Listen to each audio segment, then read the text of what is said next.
A very good evening to all of you. सभी प्यारे बच्चों का वार्म वेलकम करता हूँ। आज की क्लास में एक और साइंस बेस्ड आर्टिकल को पढ़ेंगे। मैं आपकी बार बार रीडिंग की थीम को चेंज कर रहा हूँ ताकि जितना हो सके आपको एक्सपोजर मिले। किसी एक अखबार के पीछे हमें नहीं पड़ जाना है कि रोज़ द हिंदू ही पढ़ना है, रोज़ द टाइम्स ऑफ इंडिया ही पढ़ना है। कभी साइंस का कुछ पढ़ेंगे, कभी फ़िलॉसफी से पढ़ेंगे, कभी हिस्ट्री से, कभी ज्योग्राफी से। तो इस तरीके से आज का आर्टिकल लिखा गया है पैंडेमिक्स के ऊपर। कोरोना वायरस से पहले जो पैंडेमिक्स आई थी उनसे कौन से लेसन्स हमने लिए। चलिए शुरू करते हैं इस आर्टिकल को अपने क्विज़ के साथ में। बड़ा ही इंटरेस्टिंग और इन्फॉर्मेटिव आर्टिकल है। मन से क्लास को लेना और चीज़ों को सीखना। क्लास के लास्ट में जो आप सीखेंगे, कॉम्प्रीहेंशन, वोकैब और ग्रामर, तीनों पोर्शंस को इस क्विज़ पे अप्लाई करना है। 10 में से 10 नंबर मिल जाएं, ये आपका ऑब्जेक्टिव है। चलिए पूरे जोश के साथ में क्लास को शुरू करते हैं।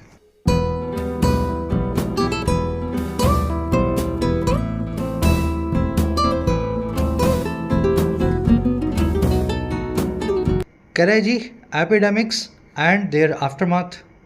देखिए एपिडेमिक आप समझते होंगे, महामारी को बोला जाता है, और इसके लिए एक और नाम भी है पैंडेमिक। दोनों में फ़र्क क्या है? जब किसी छोटे एरिया में फैलती है तो एपिडेमिक हो जाती है, जब पूरे ग्लोबल स्केल पे फैलती है तो पैंडेमिक हो जाती है। कोविड जब चाइना में फैला तो वो बना था एपिडेमिक, और जैसे ही चाइना से बाहर आया वुहान से और दुनिया में फैला तो बन गया पैंडेमिक। दोनों एक ही वर्ड्स हैं। कह रहे जी अगर एपिडेमिक्स की बात करें या महामारियों की बात करें और उनकी आफ्टर माथ की बात करें, आफ्टर माथ क्या होती है? आप अगर किसी शिप को या जहाज़ को निकलते हुए देखो पानी में से, मान लीजिए बोट है, पानी में से निकली, तो ये पीछे है ना पानी के ऐसे एक झाग छोड़ के जाएगी, इस तरीके से लहरें सी होंगी। इन्हीं लहरों को बोलते हैं आफ्टर माथ। अब इस शिप से आप इस चीज़ को रियल लाइफ में जो है अप्लाई करें। जब कोई बड़ा इवेंट होता है उसके पीछे जो रेपरकशंस, जो कॉन्सिक्वेंसेस, जो नतीजे रह जाते हैं वो होते हैं आफ्टरमाथ। समझ गए? शिप गया और पानी में से हलचल करता हुआ गया, जो पानी की हलचल रह गई पीछे की वो आफ्टरमाथ है। वैसे ही कोई महामारी आई, कोई बड़ा इवेंट हुआ, पीछे की जो हलचल रह गई वही है आफ्टरमाथ। कितने लॉजिकल वे में आपको समझाया। इसी तरीके से वोकैब को कनेक्ट करना है। ये वर्ड शिप से, जहाज से और बोट से ही बनाया गया है। कह रहे जी pandemics reveal deep societal inequities and highlight the need to remember past health crisis. कह रहे जो पैंडेमिक्स हैं या महामारियां हैं या एपिडेमिक्स हैं, ये रिवील करती हैं, खुलासा करती हैं बहुत गहरे सोसाइटल यानी सामाजिक इनएक्विटीज़ का, असमानताओं का। पैंडेमिक जब आती है तो आपको पता लगता है समाज कितना बटा हुआ है या कितना असमान है। और यही पैंडेमिक्स हाईलाइट भी करती हैं, प्रकाश या रोशनी भी डालती हैं इस ज़रूरत पे या नीड पे जो है रिमेंबर करने की, याद करने की, पास्ट में हुए हेल्थ क्राइसिस को, पास्ट में आए हुए हेल्थ से जुड़े हुए विपत्तियों को। हेल्थ क्राइसिस क्या है? कोई पैंडेमिक ही है। तो जब भी कोई पैंडेमिक आती है तो हमें पास्ट को खंगालना चाहिए कि इससे पहले जो पैंडेमिक आई थी तब क्या हुआ था, तब क्या किया था, तब कैसे लोगों ने अपनी जान बचाई थी। तो कुछ लेसन्स जो आपके निकले होते हैं पास्ट के, वो आने वाली पैंडेमिक में काम आ जाते हैं। पैंडेमिक सब्जेक्ट है, रिवील इसकी पहली वर्ब है, और V2 है हाईलाइट। अब V2 का मतलब ये नहीं है वर्ब की सेकंड फॉर्म। सब्जेक्ट की दो वर्ब्स हैं, पहली वर्ब है V1 रिवील और दूसरी वर्ब है सब्जेक्ट की हाईलाइट। दोनों इंडेफिनिट टेंस में हैं। सोसाइटल यानी सामाजिक, इनएक्विटी यानी असमानता। अब देखो इनएक्विटी के लिए एक वर्ड बना के दिखाता हूँ आपको ताकि दिमाग में बैठे। एक रूट वर्ड है पैर, ठीक है? पैर का मतलब होता है बराबर, इसी से वर्ड बनता है पैरिटी। पैरिटी का मतलब होता है इक्वालिटी यानी बराबरी। समझ पाए इतना? और इसके आगे अगर मैं डिस लगा दूं तो क्या बन जाएगा? डिस्पैरिटी। और इसका मतलब हो जाएगा इन इक्वालिटी यानी असमानता। तो इन एक्विटी और इन इक्वालिटी को आप पैर रूट से बना करके डिस्पैरिटी भी बोल सकते हैं। अब ये डिस्पैरिटी वर्ड जहाँ आगे आएगा आपको इसका मीनिंग पहले से पता होगा। क्राइसिस एक प्लूरल नाउन है, आपको पता होगा। ई एस से एंड हो रहा है, ई एस से। और ऐसे बहुत सारे नाउन्स हैं हमारे पास जिनका प्लूरल बनाने के लिए पीछे ई एस लगाया जाता है। मैं आपसे यही सवाल पूछ ले रहा हूँ, अगर इस स्पेशल नाउन क्राइसिस का सिंगुलर बनाना हो तो उसकी स्पेलिंग क्या होगी? हिंट दे देता हूँ आपको मैं। ऐसे दूसरे नाउन्स हैं basis, axis, thesis, hypothesis, crisis, ठीक है? बना के दिखाना, कमेंट्स में डालो। जल्दी से आगे बढ़ेंगे। जो बच्चे क्लास में नए हैं क्लास को सब्सक्राइब कर लें।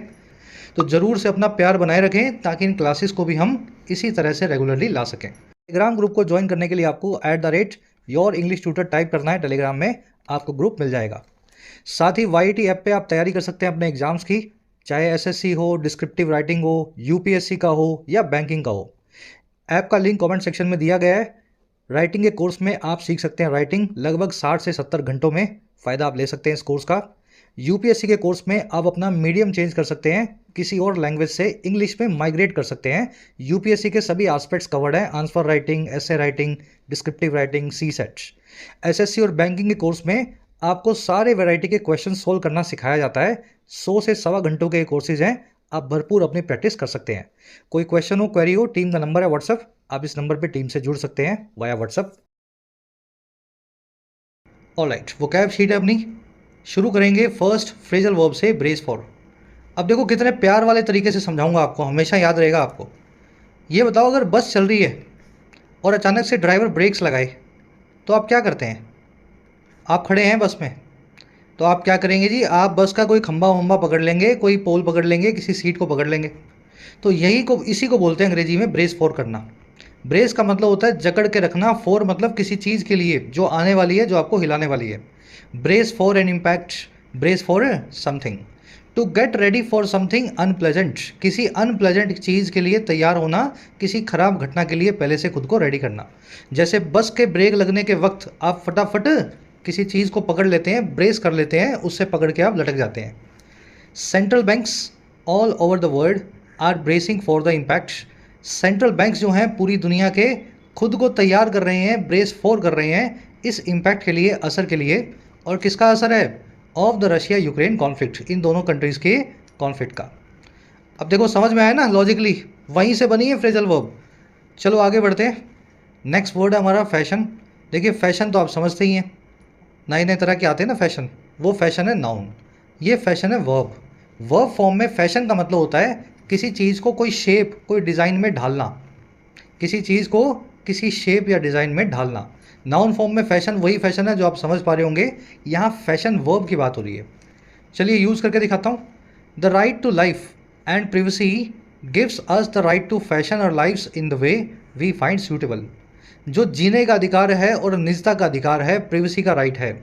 ये दोनों राइट जो हैं, या फिर एक ही राइट है, लाइफ एंड प्रिवेसी, ये राइट हमें देता है वो अधिकार, वो राइट्स कि हम फैशन कर सकें, ढाल सकें अपनी ज़िंदगियों को अपने तरीके में जो हमें सही लगे, the way we find suitable. ठीक है, वो नाउन फैशन भी इसी से ही बना है। फैशन क्या होता है? कोई नया डिज़ाइन का कपड़ा, तो डिज़ाइन को फैशन बोल दो और डिज़ाइन बनाने को फैशन वर्ब बोल दो। अब देखो डिज़ाइन बनाना, किसी चीज़ को कंस्ट्रक्ट करना, इसके लिए और भी वर्ड्स हैं। मैन्युफैक्चर, काव, डिज़ाइन, इरेक्ट। आज ये इरेक्ट नाम का वर्ड आर्टिकल में देखेंगे। अब ध्यान रख लेना, इरेक्ट वर्ड जो है बिल्डिंग्स या स्ट्रक्चर्स के साथ यूज़ होता है। जैसे कोई, अभी मोदी जी ने क्या बनवाया था? Statue of unity. तो SOU को, स्टैच्यू ऑफ यूनिटी को इरेक्ट करवाया था। ठीक है, कोई घर, मकान, बिल्डिंग कुछ भी बनाओगे ना, ईंट पत्थर बट्टा लगा करके, that is called erection, erection of something. तो ये वर्ड आप आर्टिकल में देखेंगे। अगला वर्ड है श्राउड। श्राउड का मीनिंग होता है हिंदी में कपड़ा, वो वाला जो कफन में काम आए। कफन के कपड़े को इंग्लिश में क्या बोलते हैं? श्राउड। अब देखो श्राउड से वर्ब बनती है, जैसे कफन से आप डेड बॉडी को हाइड करते हैं, वैसे ही अगर आप किसी चीज़ को कवर करें तो आप उसको श्राउड करेंगे। अब ज़रूरी नहीं है यार लाशें ही बिछी हों तभी श्राउड वर्ड आएगा। समझ पा रहे हो ना मैं क्या कहना चाह रहा हूँ? अगर किसी चीज़ को आपने कवर कर दिया दूसरी चीज़ से, किसी कपड़े से या किसी भी, समझ गए ना, तो श्राउड कर दिया। यहाँ तक कि अगर धुआं भी किसी एरिया में आ जाए तो आप बोल सकते हैं धुएं ने इस एरिया को श्राउड कर दिया, कवर कर दिया। कफन, कपड़े और लाश का यहाँ पे बार बार जिक्र करने की ज़रूरत नहीं है। हिज बैकग्राउंड इज़ एनश्राउडेड और श्राउडेड इन मिस्ट्री। उसका जो बैकग्राउंड है वो कवर्ड है, श्राउडेड है, मिस्ट्री में, रहस्य में। हमें नहीं पता वो कहाँ से आया है। बैकग्राउंड इज श्राउडेड इन या एनश्राउडेड इन मिस्ट्री, दोनों एक ही वर्ड है, श्राउड एंड एनश्राउड। ठीक है, वर्ब फॉर्म में। श्राउड नाउन भी होता है, जैसा कि मैंने आपको बताया, वो वाला कपड़ा। चलिए अगला वर्ड है, ये वर्ड तो आप रोज़ दिन में 2-3 बार यूज़ करते ही होंगे, इंडियन है तो, मेक शिफ्ट। मेक शिफ्ट को हिंदी में बोलते हैं जुगाड़। अगर कोई, चलो सेंटेंस बना के दिखाता हूँ। एक second. The refugees have been living in make shift tents for a year. Refugees जो है रहते आ रहे हैं जुगाड़ के टेंटों में, मेक शिफ्ट टेंट्स में पिछले 1 साल से। प्रेजेंट परफेक्ट कंटिन्यूस टेंस लगाया गया है और ड्यूरेशन आपको दी गई है, ये काम 1 साल से हो रहा है। अब देखो जुगाड़ को, मेक शिफ्ट को make do, patch work, stop gap, expedient और प्रोविजनल, इन सभी वर्ड से बताया जाता है। ठीक है, एक्सपीडियंट वर्ड आपको अभी 2-3 दिन पहले वोकैब सफारी पार्ट 6 में भी करवाया था, वहाँ से कनेक्ट करना। एक्सपीडियंट से एक्सपीडियंसी बनता है, जुगाड़ से जुगाड़ू, है ना। चलो अगला वर्ड है अपने पास एच, बड़ा अजीब सा वर्ड है। देखिए एच का मतलब होता है गोदना या तराशना। अगर पत्थर में कुछ आपने गोद दिया ना, नाम लिख दिया अपना, कुछ लिख दिया, तो वो आपने एच किया पत्थर के अंदर, वहीं से वर्ड बनाएंगे। 9/11 विल रिमेन कार्व्ड आउट और etched on the collective conscious of Americans. 9/11 की जो घटना है वो रहेगी कार्व्ड आउट या एच्ड। कार्व्ड आउट इसी का सिनोनिम है, ठीक है, गोदने तराशने का। वो गुदी हुई रहेगी या तराशी हुई रहेगी कलेक्टिव कॉन्शियस पे, मिले जुले चैतन्य पे, सभी अमेरिकन्स के। यानी सभी अमेरिकन्स को अगर आप एक जगह बिठा लो और उनसे पूछो आपके कॉन्शियस में कौन सी सबसे बड़ी घटना है, तो वो क्या कहेंगे, 9/11 की घटना हमारे सबसे ज़्यादा छपी हुई है, ठीक है, गुदी हुई है। तो ये छपने गुदने वाला वर्ड है, आज आर्टिकल में आप देखेंगे। कार्व्ड आउट इसकी जो है, कार्व आउट करना इसकी सिनोनिमस फ्रेजल वर्ब है, एनग्रेव करना भी बोलते हैं इसको। चलिए लास्ट वर्ड है, आज वोकैब थोड़ी हैवी है ना। लास्ट वर्ड है रेकन विद। देखिए एक वर्ड होता है रेकनिंग, रेकनिंग का मतलब हिसाब, रेकन का मतलब होता है हिसाब करना, और रेकन विद यानी किसी चीज़ के साथ हिसाब करना। और जब आप किसी चीज़ के साथ हिसाब करते हैं ना, तो आप क्या करते हैं, आप उसको कंसीडर कर लेते हैं, टेक इनटू अकाउंट कर लेते हैं। जनरली नेगेटिव चीज़ों के साथ होता है ये हिसाब, है ना। कोई मान लीजिए आप घर से निकले और ऑफिस का रास्ता है 20 मिनट का, लेकिन आपको सुबह पता लगा ट्रैफिक बहुत है, तो आप 15 मिनट और एक्स्ट्रा लेकर के निकले, तो आप 35 मिनट पहले घर से निकले। तो आपने ट्रैफिक को रेकन विद कर लिया है, रेकनसाइल कर लिया है, या कंसीडर करके टेक इनटू अकाउंट कर लिया है। नेगेटिव चीज़ों के साथ ही यूज करते हैं इस फ्रेजल वर्ब को। We need to reckon with all possible hurdles. हमें ज़रूरत है रेकन विद करने की, कंसीडर करने की सभी की सभी पॉसिबल हर्डल्स को, संभावित हर्डल्स को। हर्डल क्या होती हैं, बाधाएं, रास्ते के रोड़े। She is a tough opponent, वो एक बहुत टफ ओपोनेंट है, बहुत कड़ी प्रतियोगी है। टू बी रेकन विद, कि उससे आप रेकन विद करें, मतलब इतनी टफ ओपोनेंट है कि आपको उसको कंसीडर करना ही पड़ेगा, उसको हिसाब में लेना ही पड़ेगा, नहीं तो कंपटीशन हार जाओगे। चलिए डिटेल में करवा दिए, 6 वर्ड्स हैं आज के। अब आ जाओ आर्टिकल पे, एक समरी आपको दें किस बारे में लिखा हुआ है, आपको पता लगे। समरी ये है कि ये पैंडमिक जो आई थी कोविड-19, ये पहली पैंडमिक नहीं थी। इससे पहले आया था इन्फ्लुएंजा, ठीक है, जिसको आप स्पेनिश फ्लू भी बोलते हैं। अमेरिका में, यूरोप में, पूरी दुनिया के अंदर, इंडिया में इनफैक्ट कहते हैं इंडिया के अंदर इससे 20 लाख पीपल एक महीने के अंदर उनकी डेथ हुई थी इस बीमारी से।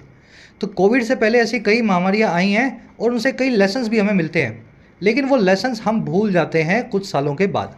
ये आर्टिकल इसी चीज़ पे लिखा गया है कि अपनी हिस्ट्री देखो, पैंडमिक्स आना बहुत आम बात है, हर 50-100 साल से आती है, और जो लेसन्स हमने लिए हैं उनको हमेशा हमें और हमारी सरकारों को याद रखना चाहिए। इन्फॉर्मेटिव आर्टिकल है, थोड़ा हिस्ट्री बताएगा, थोड़ा फ्यूचर बताएगा, थोड़ा पास्ट की बात करेगा। चलिए आर्टिकल को शुरू करते हैं। टोन है आज की एनालाइजिंग और साइंटिफिक, ठीक है। करें in the fall of 1918 Philadelphia braced for a ruthless onslaught as influenza spread with relentless speed. कह रहे हैं 1918 की गिरावट में, फॉल का मतलब क्या होता है, गिरावट ही होता है ना। देखो गिरावट तो होता ही है, लेकिन फॉल एक मौसम भी है, और इसको बोलते हैं हिंदी में पतझड़। इसका दूसरा नाम है ऑटम, स्पेलिंग देख लेना, लास्ट में MN आ रहा है। कह रहा है जी 1918 की गिरावट में नहीं, 1918 की पतझड़ में, फॉल में। फिलाडेल्फिया नाम का जो स्टेट है अमेरिका का, जो शहर कह दो, ये ब्रेस फॉर कर रहा था, तैयार हो रहा था एक बहुत ही रूथलेस यानी निर्दयी ऑनस्लॉट के लिए, हमले के लिए। ऑनस्लॉट क्या होता है, अटैक। और ये अटैक किसका है, कह रहे हैं जी जैसे ही स्पेनिश फ्लू या इन्फ्लुएंजा जिसे बोला जाता है वो स्प्रेड किया, वो फैला रेलेंटलेस स्पीड के साथ में, ऐसी स्पीड जो थमने का नाम ना ले, रेलेंटलेस हो, सरेंडर ना करे, रुके नहीं, थके नहीं। समझ गए। चलिए फिलाडेल्फिया सब्जेक्ट है, ब्रेस्ड फॉर इसकी वर्ब है, ब्रेस फॉर करना, तैयार होना किसी चीज़ के लिए। जैसे ब्रेक लगाते वक्त बस कंडक्टर के, आप बस में ब्रेस फॉर करते हैं। फॉल यानी ऑटम यानी पतझड़, रूथलेस यानी निर्दयी बेरहम, ऑनस्लॉट यानी हमला, अटैक, ठीक है। इन्फ्लुएंजा की वर्ब है स्प्रेड, इस्तेमाल किया गया यहाँ पे V2 का, क्योंकि स्प्रेड की V1, V2 और V3 सेम होती है। याद है ना आपको, ऐसी वर्ब है स्प्रेड जिसकी V1, V2, V3 सेम होती है, तो V2 का इस्तेमाल किया गया और स्प्रेड ही लिखा गया है। रेलेंटलेस मैंने आपको बता दिया, जो रेलेंट ना करे, रेलेंट का मतलब होता है हथियार डालना, रेलेंटलेस मतलब रुकने का नाम ना ले। चलिए और आगे बढ़ते हैं। अब जैसे ये कॉन्सेप्ट मैंने आपको बताया, सारी वर्ब्स आपके दिमाग में घूम जानी चाहिए जो 20 आपको करवाई गई हैं, जिनकी V1, V2, V3 कभी भी चेंज नहीं होती। पॉज करो वीडियो को ही। भाई मुझे आता है सब पढ़ना, ये मैं ही बना के लाया हूँ, आपको सीखना है ना। पॉज करो और 20 वर्ब्स को याद करो, मैं बोलूँगा फिर मैच कर लेना।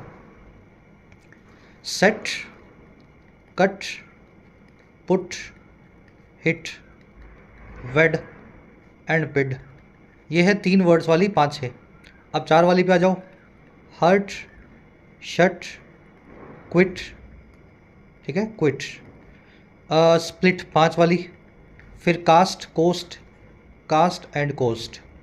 ब्रॉडकास्ट, फोरकास्ट, वो सब कोस्ट से कास्ट से बन जाएंगी, ठीक है। और उसी में आएगी स्प्रेड, ठीक है, जो लिखी हुई है। और एक और लिख लेना, बर्स्ट। बर्स्ट का मतलब होता है किसी बुलबुले को, टायर को फोड़ना। अब ये सारी verbs V1, V2, V3 same रखती हैं। अब इन्हीं में से एक वर्ब मैंने आज के क्विज में लगा के दी है, फिर मत बोलना सर मुझे तो समझ नहीं आया। ये वर्ब्स याद कर लो, V1, V2, V3 सेम है। कह रहे जी, amidst a world already scarred by world war first, the city's medical resources were stretched thin.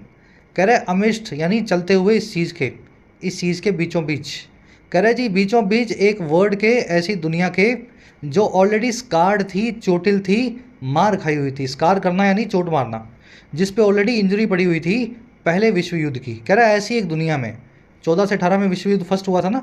कह रहा हुआ क्या, फिलाडेल्फिया जो सिटी है, इसके जो मेडिकल रिसोर्सेज हैं, हॉस्पिटल्स, डॉक्टर्स, नर्सेज हैं, ये स्ट्रेस्ड थिन हो गए। देखिए स्ट्रेस थिन करना क्या होता है, इसको इमेजिन करो। ये कोई मोटी सी चीज़ है प्लास्टिक की, एक तरफ से आप पकड़ो, एक तरफ से मैं पकड़ता हूँ रस्सी को, और इसको खींच देते हैं। लंबी तो हो जाएगी लेकिन ये पतली हो जाएगी। बस यही होता है स्ट्रेस थिन होना। 20 हॉस्पिटल हैं और 200 बेड्स हैं, लेकिन आपको वहाँ 500 मरीज़ डालने पड़े, नीचे भी बेड, ऊपर भी बेड, मरीज़ के नीचे भी मरीज़, मरीज़ के ऊपर भी मरीज़, समझ गए ना। तो आपने रिसोर्सेज को खींच करके थिन कर दिया, बहुत ना के बराबर, नाम मात्र से रह गए। तो मेडिकल रिसोर्सेज पे बड़ा भार पड़ा, कहने का मतलब ये देवर स्ट्रेस्ड थिन। चलो लॉजिकली समझना, वैसे सीधे सीधे बता नहीं रहा हूँ आपको, पूरा समझा के बता रहा हूँ। कह रहा है जी, hastily erected emergency hospitals like the one where 23-year-old Isaac Starr, a third-year medical student at the University of Pennsylvania, found himself became grim sanctuaries. कह रहा है जी, जल्दबाजी में खड़े किए गए, हेस्टली यानी हेस्ट में, जल्दबाजी में, और इरेक्ट करना यानी खड़ा करना है। कह रहा है जल्दबाजी में जो खड़े किए गए थे एमरजेंसी हॉस्पिटल्स, जैसे कि एक वो वाला जहाँ पे 23 साल का आइजैक स्टार नाम का लड़का, जो तीसरे साल का, फाइनल ईयर का, थर्ड ईयर का मेडिकल स्टूडेंट था, MBBS का स्टूडेंट था, और कहाँ पे, यूनिवर्सिटी ऑफ पेंसिल्वेनिया में। कह रहे जहाँ पे आइजैक स्टार ने खुद को पाया, ही फाउंड हिमसेल्फ, ऐसे ही एक हॉस्पिटल में। कह रहे ये हॉस्पिटल जो थे ना, रातों रात खड़े किए गए, ये बन गए, और क्या बन गए, उदास करने वाले पनाहगह। पनाहघर होता है सेंचुरी, जहाँ पे आपको हेवन मिले, रिफ्यूज मिले, शरण मिले, पनाह मिले। तो इस तरीके से सारे के सारे हॉस्पिटल्स बहुत उदास देने वाले पनाह के या शरण के घर बन गए। हॉस्पिटल्स की वर्ब है बिकेम। आइजैक स्टार जो हॉस्पिटल स्टूडेंट है, जो मेडिकल स्टूडेंट है, इनकी वर्ब है फाउंड। हेस्टली यानी जल्दबाजी में, इरेक्टेड यानी खड़ा किया गया। याद है ना, फैशन करना, इरेक्ट करना, कंस्ट्रक्ट करना।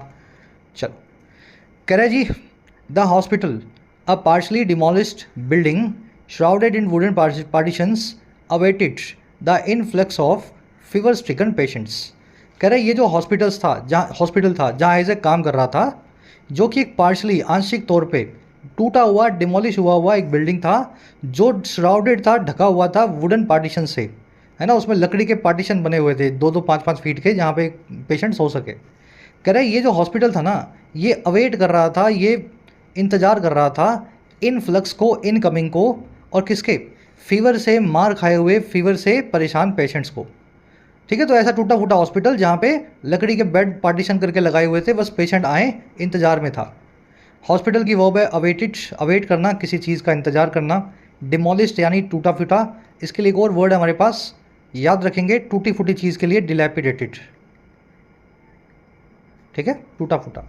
श्राउडेड यानी ढका हुआ, बताया था आपको ये वर्ड मैंने कफन से जोड़ के। इनफ्लक्स यानी इनकमिंग, आउटफ्लक्स यानी आउटगोइंग, ठीक है। चलो अब दो ग्रामर कॉन्सेप्ट है इसी सेंटेंस के अंदर, पहले ये पूरा कर लेता हूँ पैराग्राफ, फिर दोनों कॉन्सेप्ट्स आपको समझा देता हूँ, बड़े प्यारे कॉन्सेप्ट्स हैं। कह रहे star and his pairs armed with only a single lecture on influenza assembled make shift beds.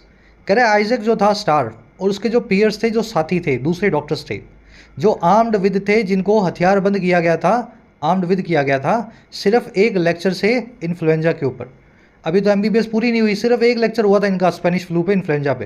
कह रहे ये सभी जो लोग थे ना, ये इन्होंने इकट्ठा कर दिया जुगाड़ वाले बेड्स को, मेक शिफ्ट बेड्स को, and prepared for the unknown, और ये प्रिपेयर करने लगे उन चीज़ों के लिए जो द अननोन है, जो इनको नहीं पता था क्या होने वाली हैं। द प्लस में अननोन एडजेक्टिव लगा करके कॉमन प्लूरल नाउन बनाया गया है। द अननोन मतलब सभी वो चीज़ें जो इनके लिए अननोन थी। याद है ना, the rich, the poor, the unknown, the strong, the weak. तो द प्लस में एडजेक्टिव से आप पूरी क्लास को बता सकते हैं, सभी अननोन लोगों की यहाँ बात हो रही है। स्टार एंड पियर्स की वर्ब है असेंबल्ड, असेंबल करना यानी जोड़ना। मेक शिफ्ट बेड यानी जुगाड़ वाले बेड्स। आर्म्ड विद होना यानी हथियारबंद होना। डॉक्टर का हथियार क्या है? पढ़ाई, ज्ञान, नॉलेज। तो इनकी हथियारबंदी हुई थी सिर्फ एक लेक्चर से इन्फ्लुएंजा के ऊपर, इतने में महामारी आ गई।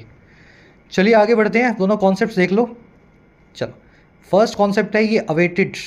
अवेट का मतलब होता है किसी चीज़ का इंतज़ार करना, लेकिन इस वर्ब में खास क्या है? देखो जी, इसमें खास ये है कि अवेट वर्ब जो है ना, अपने बाद कोई ऑब्जेक्ट नहीं, सीधे ऑब्जेक्ट लेती है, कोई प्रेपोजिशन नहीं लेती। अगर आप अवेट कर रहे हैं, इंतज़ार कर रहे हैं, तो फिर फॉर लगाने की ज़रूरत नहीं है। हाँ, फॉर लगेगा अगर आप वेट कर रहे हैं तो। अवेट और वेट वर्ब दोनों एक दूसरे की सिनोनिमस वर्ब्स हैं, लेकिन वेट के बाद प्रेपोजिशन आता है, अवेट के बाद में नहीं आता है। वैसे ही अपोज और ऑब्जेक्ट भी चलेंगे, ऑब्जेक्ट के बाद में टू लगाएं, अपोज के बाद में ना लगाएं।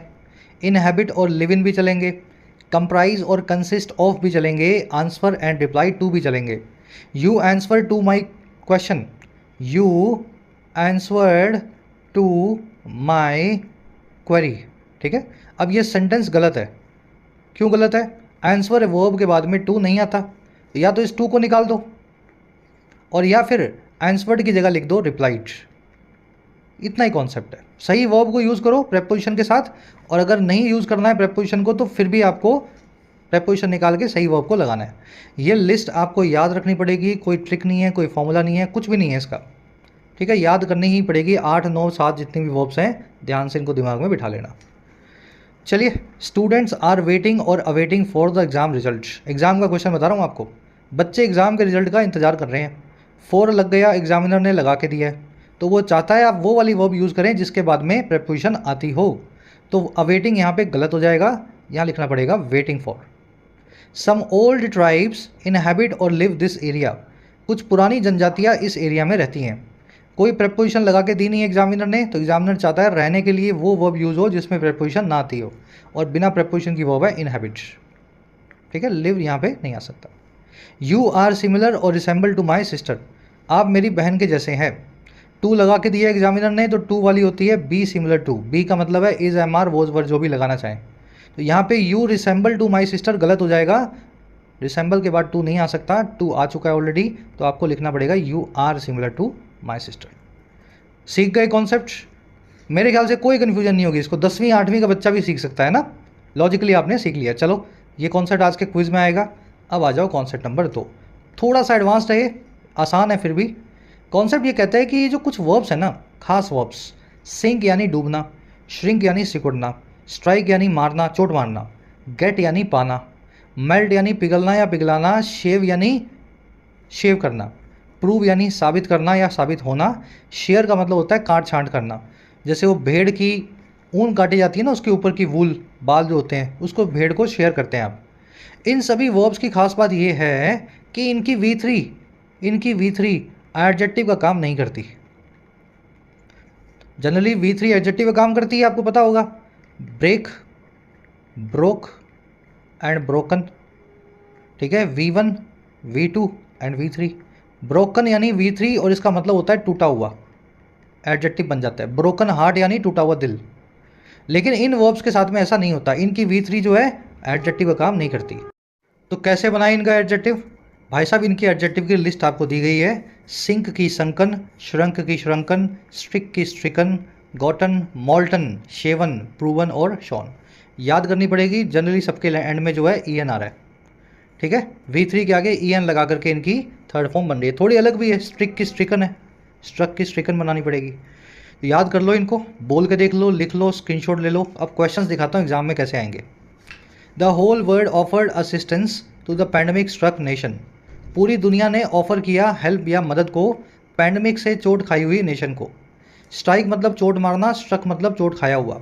लेकिन चोट खाया हुआ के लिए स्ट्रक यूज़ नहीं हो सकता V3, आपको यूज़ करना पड़ेगा चोट खाया हुआ के लिए स्ट्रिकन नाम के एडजेक्टिव को। तो पैंडमिक स्ट्रक नहीं, pandemic stricken, stricken nation. The man with the shaved head had shaven his beards too. आदमी जिसका हेड शेव्ड था, जिसका सिर मुड़ा हुआ था, उसने अपनी बेयर्ड्स को, अपनी दाढ़ी को भी साफ कर दिया। अब देखो यहाँ पे दो वर्ब्स यूज हुई हैं, शेव्ड और दूसरी वर्ब है शेवन, ठीक है। ये शेव्ड जो है एक एडजेक्टिव है, सर के बारे में बता रहा है। कैसा सर? मुड़ा हुआ सर। तो एडजेक्टिव के लिए तो शेवन लगाना पड़ेगा, शेव्ड गलत है तो यहाँ कर देता हूँ शेवन। और यहाँ पे हेड के बाद V3 लगी हुई है, इसने अपनी दाढ़ी को भी, बेयर्ड को भी शेव कर दिया था। यहाँ पे V3 लगानी है लेकिन आपने लगा रखा है एडजेक्टिव, आपको इसकी V3 लगानी पड़ेगी जो होती है शेव्ड।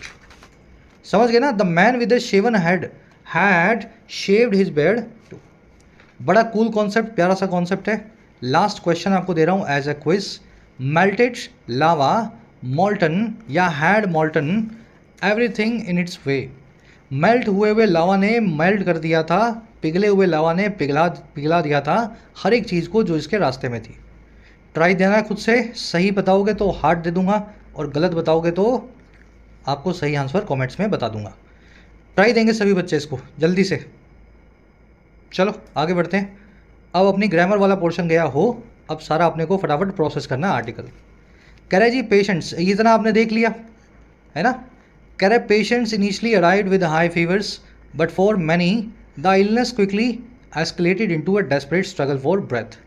पेशेंट शुरू में आते थे, अराइव करते थे इस हॉस्पिटल में तेज बुखार के साथ, लेकिन कई लोगों के लिए, मैनी के लिए, ये बुखार, ये इलनेस, ये बीमारी बहुत जल्दी एस्केलेट इनटू कर गई, अपनी इंटेंसिटी को बढ़ा गई। एस्केलेट इनटू करना किसी चीज़ का और ऊपर आना इंटेंसिटी में, तो इनका बुखार और ऊपर आ गया, एस्केलेट इनटू कर गया एक डेस्परेट में, एक होपलेस स्ट्रगल में, जंग में जो थी सांस लेने के लिए, ब्रेथ के लिए। और कह रहे their skin turning blue as blood tinged froth choked their airways. कह रहा है उनकी स्किन जो है टर्न करने लगी ब्लू, उनकी त्वचा जो है नीली होने लगी, क्योंकि ब्लड की टिंज वाला, ब्लड के रंग वाला जो फ्रोथ है, जो गले में झाग है, वो चौक कर रहा था उनके एयरवेज को, सांस लेने के रास्ते को। इन्फ्लुएंजा होगी, ऐसी गंदी बीमारी है ना, आपके सांस लेने का रास्ता ही चौक हो जाता होगा। तो ये होने लगा पेशेंट्स के साथ। पेशेंट्स की वर्ब है अराइव्ड, इलनेस की वर्ब है एस्केलेटेड। एस्केलेट इनटू मैंने आपको समझा दिया। डेस्परेट मतलब होपलेस, जिसमें कोई आशा ही ना बची हो। फ्रॉथ की वर्ब है चॉक्ड, फ्रॉथ मैंने आपको समझाया, वो गले में बनने वाला झाग। चौक का मतलब होता है बंद कर देना, रोक देना। एयरवे यानी सांस लेने का रास्ता, विंड पाइप से जाने वाला रास्ता। कह stars Knightley returns were marked by the absence of familiar faces. कितनी गहरी लाइन है। स्टार जब नाइट में रिटर्न करता था, उसकी वापसी जो होती थी नाइट में, नाइट शिफ्ट में, वो मार्क्ड होती थी, उनका ये निशान होता था। और क्या कि एब्सेंस होती थी, नामौजूदगी होती थी कई फैमिलियर फेसेस की, जाने पहचाने चेहरों की। जिस आदमी को वो सुबह छोड़ के जाता था बेड पे, अगली नाइट में जब वो आता था, वो आदमी उसको बेड पे नहीं मिलता था। तो यही उसकी पहचान होती थी उसकी शिफ्ट की। आज शिफ्ट बदल चुकी है। अब ये हुआ कैसे, सेमीकोलम लगा के बता रहे हैं। Patients perish swiftly, their delirium and incontinence giving way to death within days. Patients जो हैं पैरिश कर रहे थे बहुत तेज़ी से, स्विफ्टली, पैरिश करना यानी मर जाना, डाई कर जाना।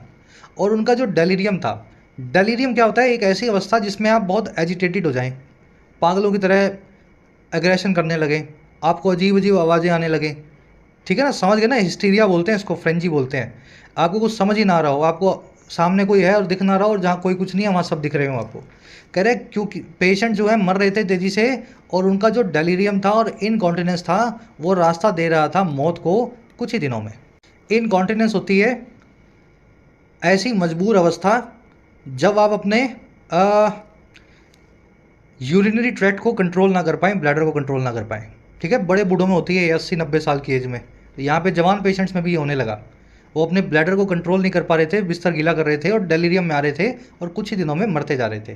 तो इनकॉन्टिनेंस इस जो है ख़राब स्थिति को बोला जाता है।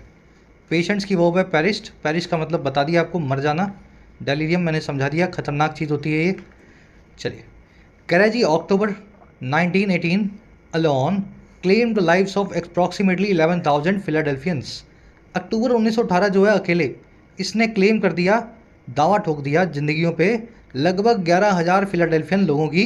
और कह रहा है कैसे, etching themselves indelibly into stars memory। H करते हुए, गोदते हुए, कार्व आउट करते हुए इन लोगों को ना मिटाए जा सकने वाले तौर पे इनडेलिबली स्टार की मेमोरी में, स्टार की यादों में। तो एक महीने में 11,000 लोग फिलाडेल्फिया के इस हॉस्पिटल में मरे होंगे, तो सबको स्टार ने देखा था, है ना। तो उनके दिमाग में वो समझ गए ना, उनकी चेतना में, कॉन्शियस में इनडेलिबली ये 11,000 लोग जो है दर्ज हो गए, एच हो गए, मतलब गुद गए। चलिए, अक्टूबर 18 की वर्ब है क्लेम्ड। इनडेलिबली मतलब जिसको डिलीट ना किया जा सके, something which can not be deleted that is called indelible. वहीं से एडवर्ब बनाई गई है इनडेलिबली, है ना, एडजेक्टिव से।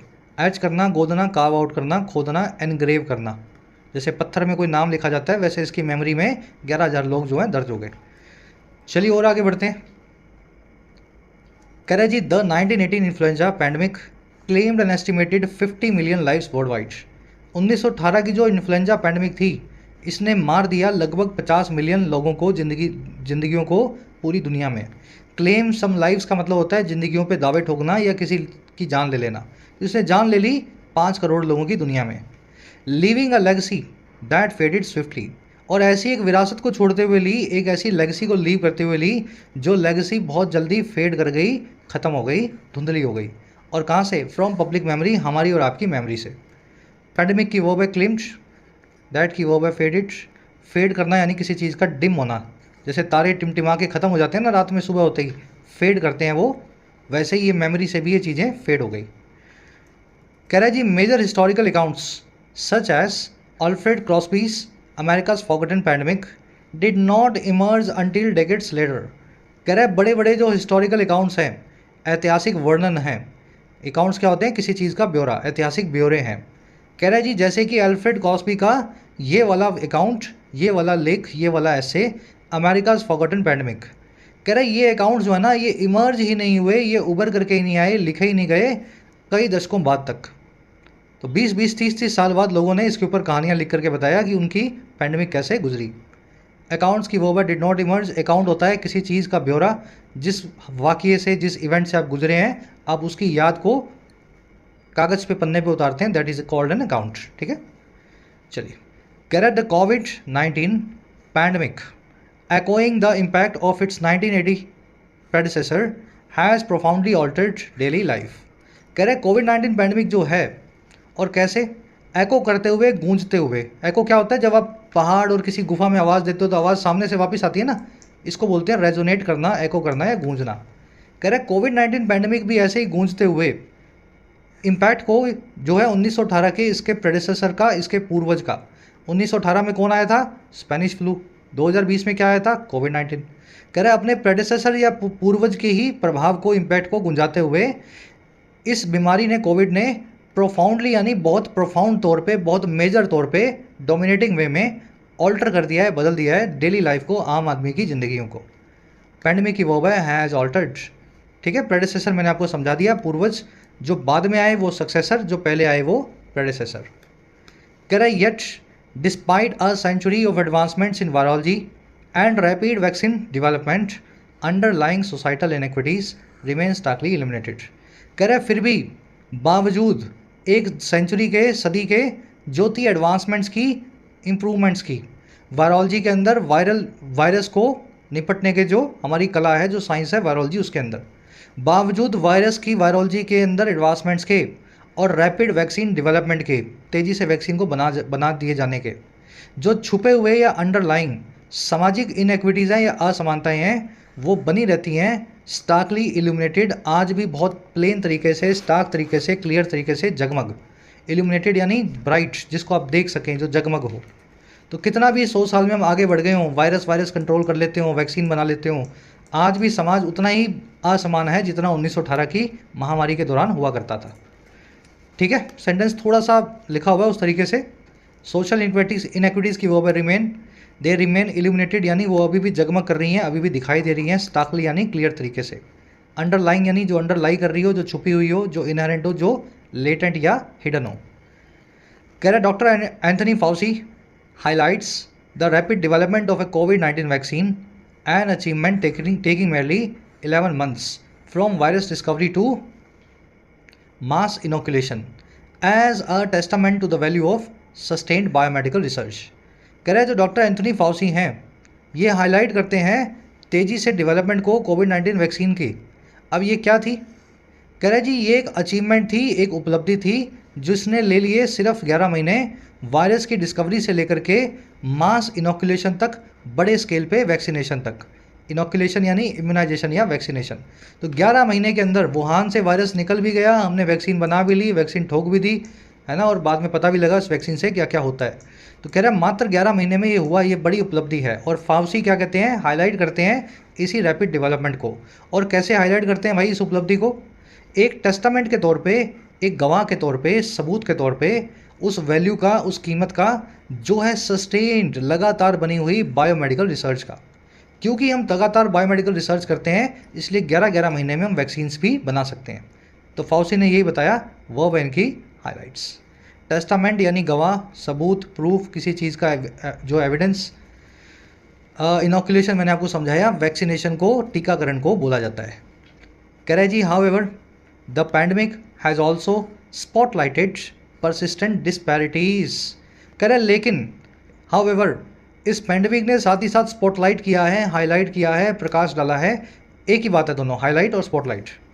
और किस पे? लगातार बने हुए डिस्पैरिटीज़ पे, इनइक्विटीज़ पे, असमानताओं पे। याद करवाया था ना वर्ड पार से पैरिटी, आगे डिस लगा दिया। तो लगातार बनी हुई परसिस्टेंट डिस्पैरिटी की तरफ भी ये पैंडमिक प्रकाश डालती है। और क्या है वो? Black, Latino and Native American communities in the US have borne a disproportionate burden of disease and death. जो ब्लैक्स हैं, जो साउथ जो है अमेरिकन हैं, लैटिनो, ब्राज़ील के, मैक्सिको, पेरू, वेनेजुएला, और जो नेटिव अमेरिकन हैं जो अमेरिका के जनजातियाँ हैं। कह रहे हैं इन तीनों कम्युनिटीज़ ने ना अमेरिका में बेयर किया है डिसप्रोपोर्शनेट बर्डन को। बेयर करना यानी सहना, बर्डन यानी मार, डिसप्रोपोर्शनेट यानी आउट ऑफ प्रोपोर्शन। भाई हम 10 हैं, आप 20 हैं, अगर हम में से 10% डेथ हुई तो आप में से भी 10% डेथ हो, लेकिन आप में से 5% हुई और हम में से 50% हो गई, तो ये डिसप्रोपोर्शनेट है। हमारा प्रोपोर्शन, आपका प्रोपोर्शन बड़ा अलग है। तो इस तरीके से डिसप्रोपोर्शनेट तरीके से इन्होंने पैंडमिक की बर्डन को बेयर किया। बेयर की थर्ड वो फॉर्म है बॉर्न।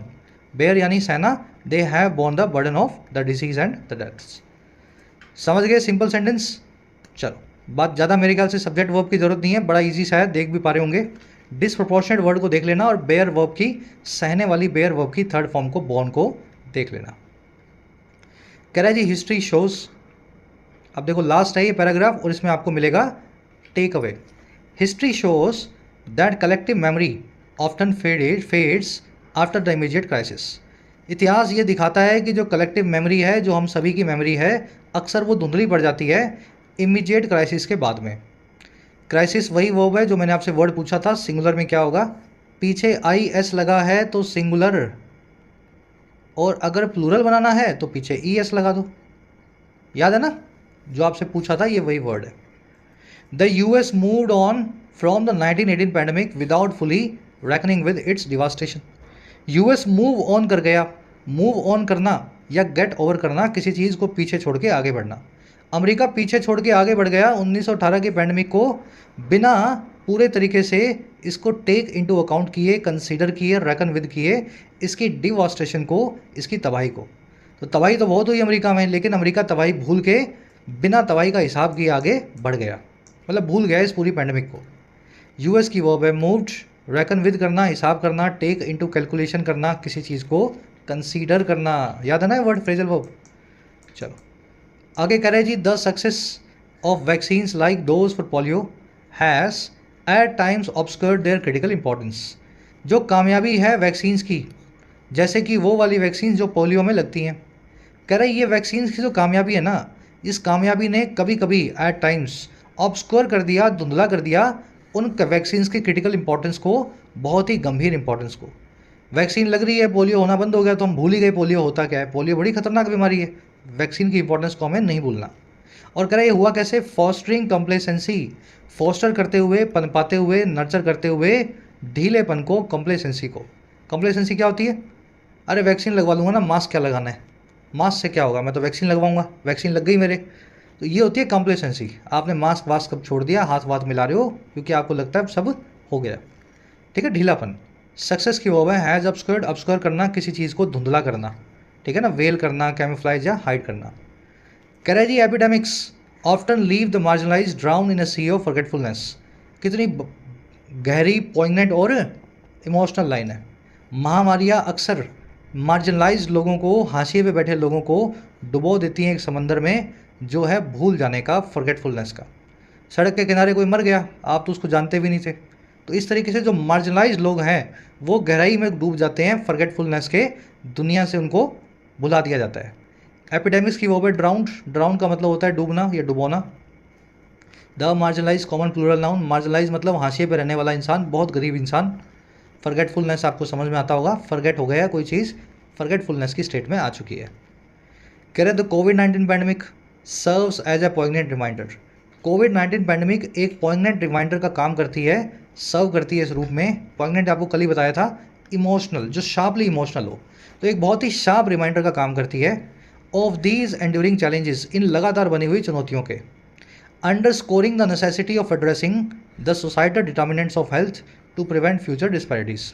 और ये काम करती है अंडरस्कोर करते हुए, हाईलाइट करते हुए, एम्फसाइज करते हुए, रोशनी या प्रकाश डालते हुए इस नेसेसिटी पे, ज़रूरत पे जो है एड्रेस करने की, हल लाने की, समाज के उन डिटर्मिनेंट्स की, उन फैक्टर्स की, कंपोनेंट्स की जो हैं हेल्थ के, और ताकि प्रिवेंट किया जा सके फ्यूचर में आने वाली असमानताओं, डिस्पैरिटीज़ और इनइक्विटीज़ को। तो कोविड-19 को हमें सबक लेना चाहिए कि समाज में जो सबसे गरीब लोग, सबसे पिछड़े लोग हैं, उन पे पेंडेमिक का प्रभाव बहुत पड़ता है। फ्यूचर में ऐसी डिस्पैरिटीज जो है इन लोगों के साथ ना हो। पेंडेमिक की वर्ब है सर्व्स, पॉइगनेंट का मतलब होता है बहुत इमोशनल, अंडरस्कोर करना, हाईलाइट करना, डिटर्मिनेंट्स मतलब फैक्टर, हिंदी में बोलते हैं कारक, कारक। ठीक है, लिख देता हूँ। किसी भी चीज़ के फैक्टर होते हैं ना, जिस चीज़ से वो डिटरमाइंड होती है, उसके कारक, फैक्टर, रीजन्स कहलाते हैं, डिटर्मिनेंट्स। चलिए, आर्टिकल कैसा लगा आज का, थोड़ा कॉम्प्लेक्स था in its vocab and grammatical structures. जल्दी से क्विज पे आएंगे। कह रहा है जी इनमें से ऑथर क्या मेंशन करता है पर्सनल एक्सपीरियंस आइजैक स्टार का 1918 की पैंडेमिक में। क्या चीज़ आइजैक स्टार ने देखी उस पैंडेमिक में, कौन सी चीज़ उसके दिमाग में खुद गई। अब ये खुद से करने वाला क्वेश्चन है भाई, प्रीलिम्स लेवल का, एक बार में देखते ही समझ आ जाएगा। ठीक है, पर्सनल एक्सपीरियंस बताना है। ये पर्सनल एक्सपीरियंस को ऑथर मेंशन क्यों करता है, एक्चुअल में ये पूछा आपसे, क्यों करता है। चलो आंसर फर्स्ट कमेंट में मैंने डाल दिया है, एक बार ध्यान से इस क्वेश्चन को पढ़ोगे तो आंसर निकल आना चाहिए। कह रहे जी इस प्राइमरी फोकस क्या है इस आर्टिकल का। अब इसको आप खुद से अटेम्प्ट करें, पॉज कर लें यहाँ वीडियो को, मैं आंसर्स करवा देता हूँ दोनों के।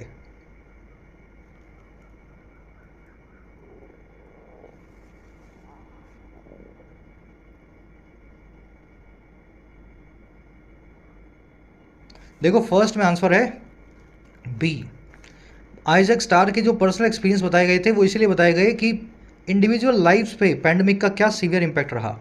इन्फ्लुएंजा वायरस को एनालिसिस नहीं किया गया मेडिकल तौर पे, ये भी नहीं बताने के लिए कि मेडिकल स्टूडेंट्स को कोई पढ़ाई वढ़ाई नहीं करवाई गई थी, वो अनप्रिपेयर्ड थे, या फिर एक्सपीरियंसेस को भी कंपेयर नहीं किया जा रहा है कोविड-19 और इन्फ्लुएंजा के, दोनों एक जैसे एक्सपीरियंसेस हैं, दोनों में मौतें हुई हैं। बताया जा रहा है कि 1918 की बीमारी कितनी ख़राब थी, इंडिविजुअल लाइफ पे कितना नुकसान हुआ। यहाँ आंसर बनेगा बी। प्राइमरी फोकस इस आर्टिकल का है जी, देखो वर्ड वॉर तो बिल्कुल भी नहीं है, वैक्सीन्स की बात बिल्कुल भी नहीं कर रहा है इस आर्टिकल का, फोकस तो वैक्सीन बिल्कुल भी नहीं है। अच्छा, फोकस पर्सनल एक्सपीरियंस भी नहीं है आइजैक स्टार के, फोकस है सोसाइटल इनइक्विटीज, समाज की भेद जो है असमानताएं जो पैंडेमिक से रिवील्ड होती हैं, और इंपॉर्टेंस की हम पास्ट हेल्थ क्राइसिस से कुछ सबक लें, ये हमारे आर्टिकल का फोकस है। ठीक है, तो यहाँ सी आंसर बनेगा, यहाँ बी बनेगा। चलो आ जाओ वोकैब पे। इनडेलिबल वर्ड ऑलरेडी आपको करवाया अच्छे से। स्टेट ऑफ मेंटल एजिटेशन है ना, डी से शुरू होता है वन वर्ड, एच से भी बनता है, दोनों में से कोई भी लिख देना। इरेक्ट वर्ड का मीनिंग पूछा है आपसे, श्राउड, स्कार या ऑनस्लोट या कंस्ट्रक्ट। ब्रेस फॉर, ठीक है अच्छे से करवाइए ना आपको, ड्राइवर से, ब्रेक से, बस से, ब्रेस फॉर। और रेकन विद को रेकन वर्ड से कनेक्ट कर देना हिसाब से, और इस फ्रेजल वर्ब का मीनिंग आपको बताना है। लास्ट में मिलेंगी 3 एरर्स, बड़ी आसान सी हैं। पहली मिलेगी इस वर्ड के आसपास, दूसरी आपको मिल सकती है, मैं ज़रूरी नहीं मिलेगी, मिल सकती है इस वर्ड के आसपास, इस फ्रेज में, और तीसरी मिलेगी इस वर्ड की वजह से। ठीक है, आंसर्स फर्स्ट कमेंट में डाल दिए गए हैं, चेक करना आउट ऑफ 10 कितने मार्क्स मिले ज़रूर से बताना। आज की क्लास कैसी लगी? आर्टिकल्स ढूंढ के ला रहा हूँ ताकि कुछ नॉलेज में और रीडिंग स्किल्स में इजाफा किया जाए। पूरी देखने वाले बच्चे पीडी लिखा करो सर, पूरी देखिए, आपके साथ बने रहे हैं। और जिनको अच्छी लगी हो, जिनको ऐसे आर्टिकल्स रिपीट चाहिए हो साइंस बेस्ड, पीडीआई लिखना, अपना फीडबैक ज़रूर से देना। कल आपसे लेंगे मुलाकात कल की क्लास में। जिन बच्चों को कोर्सेज की ज़रूरत है, एक्स्ट्रा क्लासेस की ज़रूरत है, you can take the benefits of the courses. Application को डाउनलोड करें, YT ऐप को, आपको राइटिंग का, SSC का और बैंकिंग का, इनफैक्ट UPSC का भी कोर्स मिल जाएगा। अफोर्डेबल कोर्सेज हैं, मेहनत करना चाहते हैं तो ऐप को डाउनलोड करें, कमेंट सेक्शन में लिंक रखा गया है, you can take the benefits. चलिए।